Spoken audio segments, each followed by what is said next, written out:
This is a Musclecat Media production.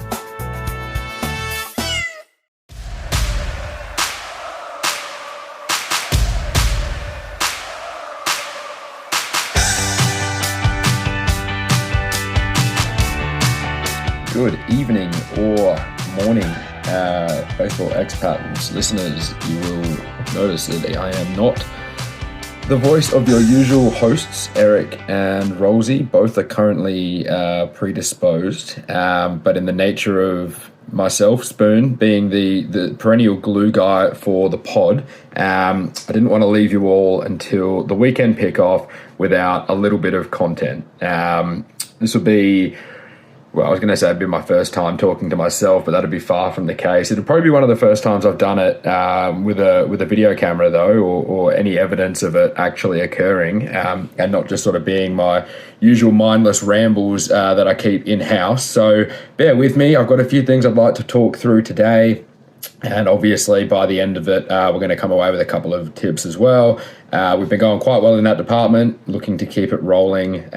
So skip to the end if you are just here for the tips. Otherwise, I've got a quick recap on where my D-backs are at, as well as a good, bad, and ugly from around the league. So on the D-backs first, look, I was meant to record this last night. The day got away from me yesterday, and by the time I've recorded this today, the D-backs have only gone and won a game that I didn't really expect them to win. Logan Webb was on the mound for the Giants today. He's currently third favourite in National League Cy Young betting. And the D-backs managed to put on 3 runs against him, and those 3 runs ended up being enough. What went on to become a 4-2 win. So look, a good start to a series against the Giants that looms large. Obviously, 2 NL West rivals, both hunting one of those NL wildcard spots, which is quite competitive at the moment, especially given the way a couple of the Central teams are going. Rolsey's Cardinals are getting it done. The Brewers are a surprise kind of mix in that race. They seem to just be around the mark every year. And obviously the Mets over in the East, I'll talk about them in a little bit, but they're firmly in that wild card hunt as well, / the Phillies, depending on who can take out that division. So yeah, look, the D-backs, I said a couple of weeks ago, Eric sort of laughed and said we need to record this. The D-backs had their biggest 10 days, 9 games of the season ahead of them. It was 3 against the Rockies, 3 against the White Sox, and 3 against the Marlins. They went 4-5 in those 9 games after sort of being 4-1 up after 5. They had a 4-game loss streak there, which included a 3-game sweep at home against the Marlins, where the bullpen, as usual, sort of imploded late in all 3 games. I think all 3 wins were by a run, or there was a 1 run in it heading into the 8th all 3 times. But in typical sort of Diamondback reliever fashion, those games got away in a hurry. That happened actually again today. Ryan Nelson was terrific for the D-backs. He went 6.1 scoreless. He was pulled 6.2 scoreless, I think, actually. He was pulled with 1 out left in the 7th, but 2 base runners on. Guy who comes out of the pen, I think it was Juan Murillo, needed 1 pitch to give up the 2 tying runs. D-backs got out of that at 2-2, sort of tacked on a couple of runs late, and then Shelby Miller had the first 4-out save of his career. If you told D-backs fans, even last year, that Shelby Miller was going to end up being the only reliable relief pitcher in the D-back system, you would have thought, you're probably crazier than your average D-backs fan. But that's where things are at the moment. Shout out to Gino Suarez, 26 home runs. He just tied Gonzo for the most home runs in D-backs history in the month of June. And when you're tying, 2001 Gonzo offensive record in any measure, you're doing terrific given how unbelievable his season was. I still don't know where the D-backs are now, whether they're buyers or sellers. Gino Suarez would be one of those guys that would be sold. He's a rental. Josh Naylor is another one. Shelby Miller is another one. I guess we've still got a couple of weeks to figure that out. Corbin Carroll will be back in a couple of weeks from that fractured wrist. Gabby Moreno too. So we'll see. I guess I'm just back to yo-yoing between, hopeless optimism and hopeless pessimism, as is the nature of a team that has barely wandered from 500 baseball all year. So that's the D-backs. That's a shorter version than probably what was going to come yesterday, thanks to an unexpected win today. Let's look at what's going on around the rest of the league. My good is going to be very simple. It's going to be the big dumper himself, Cal Raleigh. Hit his 33rd home run today. He just set a record, third most ever home runs by the end of June. He is obviously on an unbelievable pace, and he's every chance of matching or running down and beating Aaron Judge's record. So definitely one to watch. I mean, the Mariners are kind of another team that's just hovering around the mark, but Cal Raleigh has just consistently been bringing the power every night, and he deserves this week's spot for good. I found bad a little bit tricky because there are two teams who really deserved this, who were sort of slumping quite badly, and no, one of them isn't the D-backs, believe it or not. I've ended up deciding I'll put the Mets here in bad. They are 3-13 in their last 16 games. They're only 2 games ahead in the wildcard picture with some decent teams running them down, like the aforementioned Cardinals and Brewers. They had the best team ERA in all of baseball heading into the weekend, and after giving up 40 runs against the Pirates, they are now 30 runs against the Pirates, they're now the 4th best. So when we're, at the end of June and you're able to drop from 1st to 4th in any team stat, that's pretty ugly. It's already been mentioned, everywhere, but it was the worst series loss in franchise history. They lost 1-9, 2-9, and then 1-12 on the road against a Pirates team who had, struggled to score runs all year, really, and may continue to do so, although they did put on a score against the Cardinals today. The Mets now go on a 6-game road series against the Brewers, who are, hot and in that wildcard hunt, and then the Yankees in the Subway Series. So, look, it's crunch time for the Mets. The Phillies are rock solid. Zach Wheeler's pitching unbelievably, and this division gap could start to grow a little bit if they're not careful. And this 6-game road series definitely looms large. The ugly, now this was it could have been just as bad as the Mets, but I think given the record is so much worse and the Mets had that hot start, I've got Kansas City as my ugly team at the moment. They're 2-8 in their last 10. They've won just 6 games in their last 20. They're only 1.5 games ahead of Baltimore. And the Orioles are a side that I think we declared dead at the start of April between the three of us, and they haven't exactly done anything to turn that around. So to be 1.5 games clear of a side we've kind of, stopped checking for a pulse, it is alarming. What's really interesting is looking at the dramatic differences in, I guess, their team stats. So the Royals are 4th in all of baseball for runs allowed, as in 4th best. And they're 7th best in team ERA. So their starters and their relievers have been brilliant. They've had them competitive in games all year. Compare that to their offensive numbers. They are 30th in runs per game, 30th in home runs, and 30th in walks. So there's a notable, kind of complete gap of offense there. It's not just the slugging numbers, which they're near the bottom. It's not just the home runs, which they're dead last and scoring. They're not drawing walks either.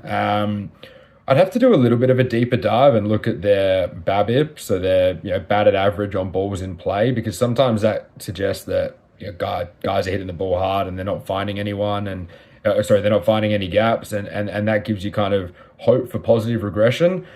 Or maybe they're just making weak contact and popping it up, and some of the StatCast numbers, we'll dive into that, and I'll endeavor to get something to talk about further on that next time we jump on, because they're one of the better teams in baseball at strikeout prevention too. So you look at those numbers and think, okay, they must be striking out a ton, like your Rockies or your Tigers, but that's not the case. They're top 5 in strikeout prevention. So look, there's weak contact, I assume, or they've been terribly unlucky. I know they play in a pitcher's ballpark, but the numbers are not great. And when you've got a guy like Bobby Witt, who's well above league average, it kind of goes to show, I guess, how much some of those other names are struggling. So that's the ugly for the week. That wraps up the GBU. Now on to everyone's either favorite or least favorite segment. We're going to run through a couple of picks. So over the weekend, Eric won on yet another avalanche as he took on his Blue Jays in Boston. Red Sox got the win. I picked up in the opener of that series Barrios strikeout line, which was just ridiculous at 5.5. I think it opened at $2.40 or closed at $2.40 that morning with Sportsbet on Saturday, and he went on for 7 or 8 or something. So there was plenty of top up value there. I had the Nationals in the Sunday game against the Angels. They led heading into the 7th and lost by 8 runs or something awful. So can't exactly say it was close. It was looking all right for a little bit and then fell off a cliff. But thanks to the plus price on the Barrios play, we picked up a small profit after a couple of nice wins last week with a player performance double as well. So my best for tomorrow, and paying homage a little bit to Eric here with an avalanche sort of play, but I'm not avalanching it, but with his model of, streaks must end. The Marlins have won 7 games in a row, and they just completed their first ever 6-game win streak on a road trip. 3 of those were against my D-backs. The other 3 were against the Giants. So they had a very successful trip out west. They've now had an off day, and they return home, and they face the Minnesota Twins.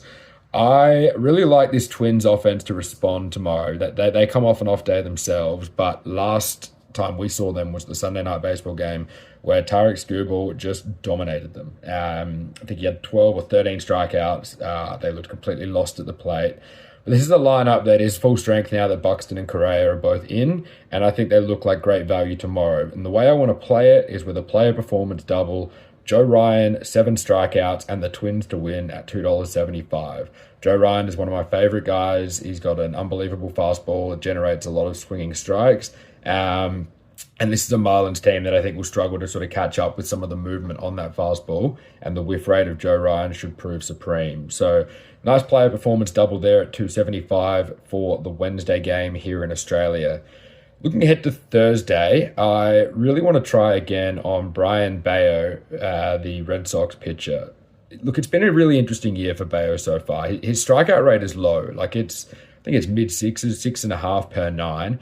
But his ERA is just 3.41. Rolsey and I had a good chat about a month ago about, the way they went with extending him early and sort of saying we believe in, your role as a future part of this rotation. And he came back from injury a little bit later this year, so he wasn't ready for opening day. But he's just been rock solid ever since and getting better and better. I think where I like the upside for Bayo is looking at some of the percentiles in the strikeout sort of indicators and peripherals. So in 2025, his whiff rate is 7th percentile, so nearly the worst in baseball, and his chase rate is the 12th percentile. Go back and look at 2024, where he had, a larger sample size, and he was 53rd percentile for whiff rate and 60th percentile for chase rate. I think there's massive upside still to come in his numbers, and usually when you return from injury, it's kind of like the stuff or the control. You have one, you don't have the other. What we've clearly seen with the low ERA and the weak contact is that Bayo's got the control, but the stuff maybe hasn't quite come back yet. But I'm expecting, given the way that he's sort of been pitching, that we're going to get a strikeout line of maybe 4.5. And if we get a strikeout line of 4.5, I really want to take it. So the last 5 outings for Bayo, he's gone 6 or more innings pitched. He's playing he's got a matchup which favors strikeouts heavily. He's pitching at home where he's pitched better all year, and he's averaging 6+ innings. If we're getting that 4.5 line, I love it. There's a world where the line is at 5.5, and I'll take that too. This is the price of crystal balling some of these lines and prices. But Brian Bayo over, I'm hoping 4.5. I'll take 5.5 in the Thursday play. And that'll carry us to the weekend, where hopefully at least one of the boys, if not both of the boys, are back in action with me. We can have a big weekend kickoff for the action ahead, because we've got, 10 days or something like that, 10 games until the All-Star break. And we want to keep that positive momentum rolling before we take a little bit of time off during All-Star week. Thank you for joining me in this impromptu little episode of Baseball Expats. You can follow the guys and the pod on Baseball Expats on Twitter, Instagram, and their YouTube channel. Also, you can catch me on Instagram and Twitter as well. I post plays every day. I love to have a chat about all sorts of plays. So jump in the replies. Let's talk baseball betting. And I will see you guys on the next episode.